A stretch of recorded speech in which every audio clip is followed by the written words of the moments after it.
Oke, kembali di channel gua Mariangelo dan sekarang kita akan membreakdown Miss Marvel episode ke-6 sebagai penutup akhir dari season pertama Miss Marvel di Disney Plus, Pak ya. So, menurut gua ini adalah klimaks dan penutup bagi series Miss Marvel yang paling epic dan juga menimbulkan pertanyaan di berbagai macam kalangan para fans, Pak ya. Dan akhirnya gua udah menemukan berbagai macam jawaban yang akan kalian bisa dengarkan di video ini, Pak ya. So, buat kalian yang belum nonton Miss Marvel episode ke-6 ini, gua kasih kalian spoiler warning terlebih dahulu buat kalian agar supaya kalian bisa nonton dulu episodenya. Habis itu kalian bisa kembali ke video ini untuk melihat breakdown lengkap dari gue. Link untuk Miss Marvel episode ke-6 gue udah taruh di kolom deskripsi di bawah. Oke, sebelum kita lanjut ke video ini, jangan lupa tekan tombol subscribe, karena kalau kalian tekan tombol subscribe dan like video sebanyak-banyaknya dan juga share video ini ke teman-teman kalian, maka gue akan lebih semangat lagi buat video untuk kalian.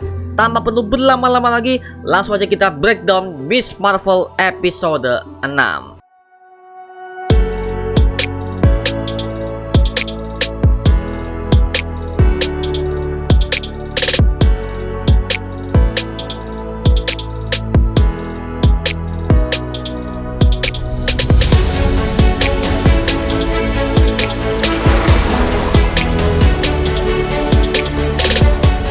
Oke, Miss Marvel episode ke-6 ini dibuka dengan setelah Circle K diledakkan, Pak ya. Dan akhirnya kita bisa melihat Kamran dan Bruno ini berhasil melarikan diri tembus ke stasiun kereta. Dan juga mereka akhirnya masuk ke dalam kereta. Tapi tiba-tiba mereka itu masih dikejar oleh para deodisi yang terus memburu mereka, Pak ya. Nah, sedangkan itu Kamala dan ibunya ini akhirnya pulang ke New Jersey dan menceritakan kepada para keluarganya, termasuk kakaknya dan juga termasuk dengan istri dari kakaknya, bahwa ternyata Kamala Khan adalah Nightlight. Itu adalah superhero yang selama ini menjadi perbincangan di New Jersey dan juga menjadi seorang public enemy oleh deodisi. Nah, alasan kenapa deodisi mengincar Miss Marvel dikarenakan kekuatannya dan genetiknya ini bisa membahayakan seluruh umat manusia. Dan itulah kenapa deodisi berusaha menculik Kamala Khan dan juga Kamran yang menjadi target mereka, Pak ya. Dan akhirnya terjawab sudah, Pak ya. Ternyata deodisi punya maksud lain untuk menangkap Kamran dan Kamala, dan ini sudah dikatakan oleh agennya mengenai maksud mereka sebenarnya, yaitu adalah mereka ingin membedah tubuh mereka agar mereka bisa tahu siapa Kamala dan juga Kamran ini sebenarnya. Nah, ini seperti Easter egg ke The Incredible Hulk di tahun 2008 ketika Bruce Banner yang memiliki alter ego Hulk ini dianggap sebagai ancaman oleh General Thunderbolt Ross. Padahal aslinya dia ingin menculik Bruce Banner agar supaya dia bisa membuat tiruan Hulk untuk dijadikan sebagai senjata militer Amerika Serikat, Pak ya. Dan setelah itu Kamala Khan mendapatkan berita bahwa Circle Q sudah meledak, dan dia mendapat kabar itu dari Nakia sahabatnya yang memberitahunya bahwa Bruno dan Kamran ada di sana, Pak ya. Setelah itu adegan berpindah ketika deodisi, ketika mereka itu udah kehilangan jejak si Bruno dan juga si Kamran. Akhirnya deodisi mencari ke masjid untuk mencari tahu di mana keberadaan si Kamran, salah satu tahanan deodisi yang berhasil kabur dari markas mereka, Pak ya. Nah, ada satu adegan konyol di mana saat Kamran dan Bruno disembunyikan oleh ustadz mereka diberikan topi bertuliskan haram dan juga halal. Anjir, jokesnya masuk sih, walaupun sekedar tulisan doang, Pak ya. Tapi penyamaran ini menurut gue tuh berhasil membuat gue tuh tertawa, Pak ya. Dan juga jokesnya tidak maksa dan juga sesuai dengan punchline-nya, Pak. Jadi ketika gue melihat punchline seperti ini, gue ngakak karena ini menghibur banget sih. Meskipun topinya itu sekedar tulisan, tapi oh my god, anjir. Sampai akhirnya ada adegan selanjutnya memperlihatkan Kamala yang tahu bahwa Bruno telah dalam bahaya. Akhirnya ibunya memberikan kostum ikonik dari Miss Marvel seperti yang ada di komiknya, Pak ya. Nah, gua kira kostum ini awalnya akan dibuat oleh Bruno, karena dari awalnya Bruno adalah orang yang cerdas dalam membuat kostum dan juga membuat berbagai macam senjata-senjata dan juga alat-alat canggih, Pak ya. Tapi ternyata si ibunya, Pak, yang buat, Pak. Aduh, gua kira si Bruno yang buat. Aduh, kalau Bruno yang buat itu lebih masuk akal. Dalam sedikit dia mengambil serat karbon dari mana yang mustahil seperti Tony Stark. Dia punya semua bahan-bahan dasarnya dan akhirnya dia mereplika sendiri menjadi sesuatu yang dia inginkan, dan itu cocok banget dengan si Bruno. Tapi kenapa ibunya yang bikin? Itu membuatku tuh jadi gak masuk akal. Dari mana dia bisa bikin? Satu, dan kedua, bahan-bahannya dari mana? Ya kita asumsi bahwa ini adalah kostum homemade, Pak ya. Udah, ini dibuat oleh ibunya ya. Ya aduh, padahal itu lebih masuk akal kalau si Bruno yang buat sih, lebih masuk akal karena ya itu bahan-bahannya juga armornya juga itu lebih dimiliki oleh si Bruno yang punya semua bahan-bahan dasarnya. Aduh, ya udahlah. Akhirnya kita bisa melihat Kamala dengan kostum barunya yang berkeliling kota New Jersey untuk mencari keberadaan Bruno dan Cameron dengan teknik melompati area dengan kristalnya, dan itu disaksikan oleh banyak orang hingga sampai menjadi trending di sosial media Pak ya. Dan akhirnya Kamala bertemu dengan Bruno dan Cameron yang sedang bersembunyi di sebuah gang, dan mereka akhirnya saling berpelukan Pak ya. Terutama kita bisa melihat Kamala yang sangat khawatir dengan si Bruno, dan akhirnya Bruno dipeluk oleh si Kamala. Akhirnya Pak ya, setelah itu udah friendzone dari awal episode sampai 5 episode, di episode ke-6 ini dia udah dipeluk oleh si Kamala Pak ya. Anjir, menang banyak lu Bruno. Nah, sampai akhirnya kita bisa melihat bahwa Kamala baru mengetahui bahwa Cameron memiliki kekuatan yang sama seperti dia Pak ya. Dan akhirnya karena Kamala khawatir akan mereka memutuskan untuk bersembunyi di sebuah sekolah mereka Pak ya.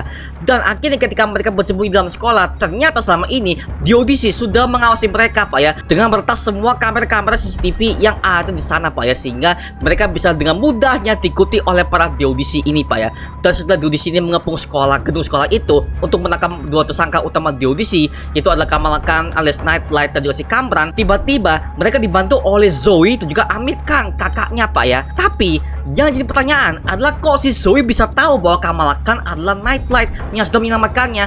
Apakah tidak Nakia? Gak mungkin sih, karena Nakia dan teman-temannya juga tahu kalau Zoe ini selalu membuli Kamala sahabatnya. Nah, ini kok tahu? Nah, kalau dari teori gue ya, kayaknya si Zoe ini tahu dari si kakaknya, itu adalah si Amir Khan. Karena kan kita udah tahu bahwa di adegan sebelumnya kan Kamala udah ngomong ke keluarganya bahwa dia itu adalah Nightlight. Dan ketika si Amir Khan ingin menolong si Kamala dengan utusan dari ibunya si Muniba, akhirnya dia tuh berpapasan dengan si Zoe dan dia langsung ngomong bahwa si Kamala Khan adalah Nightlight selama ini Pak ya. Jadi kayaknya si Zoe ini tahu bahwa si Kamala Khan adalah Nightlight dari informasi yang diberikan oleh si Amir Khan, kakaknya si Kamala. Nah, gue suka ada adegan selanjutnya ketika mereka itu merencanakan sesuatu untuk menyerang Diodisi dengan ciri khas Kamala Khan, dengan cara menggambarnya yang begitu komikal serta transisi sinematografi menjadi satu antara 2 dimensi dan juga 3 dimensi. Nah, ini kejadiannya sama seperti episode 1 Miss Marvel, di mana Kamala Khan selalu berimajinasi dengan menggunakan transisi gambar 2 dimensi dan juga 3 dimensi. Ini menurut gue tuh kreatif banget sih. Oh my god, gue rasanya kayak intermezzo banget Pak gitu. Dan akhirnya kita bisa melihat Kamala Khan beritahu mengenai apa yang sebenarnya terjadi di Karachi kepada si Bruno. Dan ketika Bruno tahu, dia mengatakan bahwa Cameron tidak boleh tahu bahwa ibunya sebenarnya sudah meninggal, karena kita udah lihat di episode 5 bahwa si Najma lah yang sudah menutup tirai portal antara dimensi Nur dan juga dimensi manusia. Karena takutnya jika si Cameron tahu, maka Cameron akan bisa jadi ancaman seperti para clandestine yang lainnya Pak ya. Seperti itu. Nah, adegan selanjutnya memperlihatkan para pasukan Diodisi menyerang sekolah itu, dan mereka diserang dengan jebakan-jebakan ala-ala Home Alone Pak ya. Itu anjir. Nah, kenapa kau bisa sebut ini adalah dari Home Alone? Karena mereka tuh pasang jebakannya menggunakan bahan-bahan yang seadanya, dan ini merujuk ke Easter egg Home Alone, di mana semua jebakan-jebakannya sangat komikal sekali. Dan sambil mereka menjebak Diodisi, Cameron ini tanya kepada si Kamala di mana ibunya dan semua para clandestine yang tersisa. Tapi Kamala tidak mau menjawabnya karena dia tuh tidak mau menyakiti perasaannya si Cameron. Tapi karena Cameron itu udah curiga akan hal itu, akhirnya dia menebak sendiri bahwa ibunya sudah meninggal untuk menyelamatkan ras manusia, dan dia akhirnya bertobat setelah dibacot no jutsu oleh si Kamala. Dan hal itulah membuat Cameron ini emosi dan kekuatannya sebagai Inhumans ataupun mutants ini Pak ya tidak terkontrol, dan alhasil menghancurkan semua yang ada di hadapannya Pak ya. Nah, gua pikir si Cameron ini bakal jadi villain untuk season keduanya karena kematian ibunya yang berusaha pulang ke dimensi Nur Pak ya. Malah si Kamala ini udah ngebacot no jutsu dia lagi Pak, sama seperti si Najma. Para setupnya menurut gua bagus untuk membuat si Cameron ini menjadi villain. Bayangin aja deh, kalau seandainya Cameron ini emosinya tidak terkontrol dan tidak dibacot jutsu oleh si Kamala, ya udah dia jadi villain untuk season kedua dan menganggap bahwa kematian Najma adalah kesalahan si Kamala. Kenapa si Kamala tidak berusaha menghentikan Najma dari aksinya menutup portal itu Pak? Ya udahlah, alhasil Cameron ini berhasil kabur dari New Jersey dan pergi ke pelabuhan untuk bisa pergi ke Karachi agar dia tidak deteksi oleh Diodisi lagi, dan dia akhirnya memutuskan untuk tinggal bersama dengan Red Dagger Pak ya, seperti itu. Nah, Akhirnya Kamala Khan ini menampakkan dirinya dan menunjukkan skill fightingnya yang begitu populer, dan juga banyak sekali pertarungan yang serupa dari segi CGI-nya, kamera movement, hingga sampai ke acting Kamala Khan yang makin kesini semakin dewasa Pak ya. Gak kayak di episode 1 yang bocil banget dan juga nerd banget Pak ya. Dan dari sini kita bisa tahu bahwa Kamala ini dia juga tahu bahwa untuk menjadi seorang superhero tidak semenyenangkan yang dia kira, malah taruhannya sangat besar, yaitu adalah nyawanya sendiri dan juga nyawa orang lain Pak. Dan seperti itu makanya Kamala Khan ini semakin kesini dia udah jadi semakin dewasa, karena dia tuh udah tahu tanggung jawab sebagai seorang superhero itu tidak semenyenangkan yang dia pikirkan selama ini Pak. Dan seperti itu Pak ya. Sampai akhirnya akibat kejadian penyerangan di audisi yang telah mencolok di hadapan para publik, akhirnya Agent P clearly memerintahkan Agent Sadie Deaver yang memimpin operasi besar-besaran ini untuk menangkap Miss Marvel dan juga kampret ini untuk keluar dari tugasnya. Dan kayaknya di audisi akan mendapatkan masalah serius karena mereka telah melakukan penyerangan tanpa surat perintah, dan seharusnya di audisi ini juga beroperasi rahasia dan tidak ada publik yang boleh tahu Pak ya. Malah jadinya begini Pak. Nah, jadi kayaknya di audisi akan muncul kembali di project MCU berikutnya, tentunya di The Marvels 2023 yang nantinya akan hadir Pak ya. Akhirnya di satu titik Kamala Khan dikunjungi oleh ayahnya yang nongkrong di genteng Pak ya, dan mengatakan bahwa alasan kenapa Muniba dan dirinya memberikan nama Kamala itu karena artinya Kamala itu adalah terang dalam bahasa Indonesia Pak ya, dan juga kalau dalam bahasa Inggris itu adalah Marvel. Nah, akhirnya Kamala langsung mengambil nama Marvel menjadi nama superhero-nya dan ditambah dengan Miss. Nah, jadi dia akhirnya dapat nama superhero-nya dengan bantuan ayahnya, yaitu dia tuh menggabungkan nama Miss dan juga Marvel dan jadilah nama Miss Marvel. Nah, jadi seperti itu Pak ya. Dan ketika semua masalah telah selesai, akhirnya Kamala ditunjukkan oleh Bruno bahwa dalam gen di tubuhnya ini telah bermutasi. Dan kalau kalian perhatikan ada sedikit musik theme X-Men 97. Kalau kalian dengar dari pakai headset, disitu kelihatan jelas bahwa ada musik X-Men 97, tapi musiknya tuh nggak terlalu gede Pak ya. Apakah jangan-jangan si Kamala Khan selama ini bukan Inhumans, melainkan dia tuh adalah mutant? Ini udah jelas-jelas loh, karena ada theme musiknya X-Men 97 seperti yang kita lihat di Multiverse of Madness ketika Profesor X masuk ke ruang Illuminati dengan diringi musik yang sama. Dan setelah gua cek di credit scene-nya, ternyata memang benar Pak, ada musik theme X-Men 97. Jadi kemungkinan besar ke depannya mutant akan hadir di MCU fase 4 ataupun fase 5 nantinya Pak. Ya, seperti itu. Jadi kita udah fix buat dapet kabar bahwa Kamala Khan ini bukan Inhumans, melainkan itu adalah mutant. Oke, MCU udah mulai merubah semua totalitas dari si Miss Marvel kali ini Pak ya. Dan selama ini kita udah berteori bahwa itu adalah Inhumans seperti di komiknya, tapi ternyata fix dia bukan Inhumans, dia itu adalah mutant. Nah ya, ada buktinya karena ada bukti tema musiknya X-Men 97. Nah, jadi udah fix sih. Aduh, oke. Jadi si Kamala Khan ini adalah salah satu dari mutants. Nah, seperti itu Pak ya. Kalau kalian perhatikan di post credit scene episode ke-6 ini, Kamala yang sedang tiduran sambil menggunakan kostumnya ternyata mendapati bahwa gelangnya ini bereaksi dan tiba-tiba dia berubah menjadi Carol Danvers. Nah, ada apa sebenarnya? Menurut gua ini adalah switch position, karena banyak yang mengira bahwa Kamala Khan ini bisa shape shifting alias menyamar menjadi Captain Marvel. Nah, menurut gua dia itu tukeran tempat Pak, karena gelangnya ketika bereaksi dan muncul si Carol Danvers, kalian perhatikan bahwa Carol Danvers di sini dia itu tidak pakai gelang yang sama seperti dipakai oleh si Kamala Khan. Jadi besar kemungkinan Kamala Khan dan juga Carol Danvers alias si Captain Marvel ini tukeran tempat Pak, alias switch position, dan si Kamala ada di tempat terakhir di mana Carol Danvers berada Pak. Jadi seperti itu. Dan adegan selanjutnya kita bisa memperlihatkan Carol Danvers yang terkejut melihat semua yang ada dalam kamar si Kamala Khan ini ada banyak sekali mural dan juga lukisan tentang dirinya serta berbagai macam merchandise tentang Captain Marvel versi dirinya Pak ya. Dan Carol pun panik dan keluar dari frame, dan kisah pun diakhiri dengan tulisan Miss Marvel will be back in the Marvels, nantinya akan tayang di tahun 2023 Pak ya. Jadi fix Kamala dan Carol Danvers mereka ini tukeran tempat alias switch position karena gelangnya itu Pak ya. Tapi kalau gue pikir-pikir ya, tapi kalau dia bisa tukeran tempat dengan gelang itu bereaksi, berarti besar kemungkinan gelang itu ada hubungannya dengan si Captain Marvel, karena sampai sekarang ini gelang itu tidak tunjukkan origin siapa, apakah itu sambungan dari Ten Rings ataupun gelang itu dari mana pun kita nggak tahu Pak. Nah, jadi gini, kita bisa melihat bahwa gelang itu kan bereaksi Pak ya, dan itu langsung nge-switch ke Carol Danvers. Berarti fix ini ada hubungannya banget dengan Captain Marvel. Apakah jangan-jangan gelang ini ada hubungan dengan bangsa Kree ataupun yang lain, kita nggak tahu Pak. Jadi sampai sekarang kita masih belum tahu nih gelang ini dari mana. Jadi seperti itu, karena kita udah tahu bahwa MDC itu selalu merubah-rubah semua origin dari setiap tokoh-tokoh utamanya Pak. Jadi seperti itu.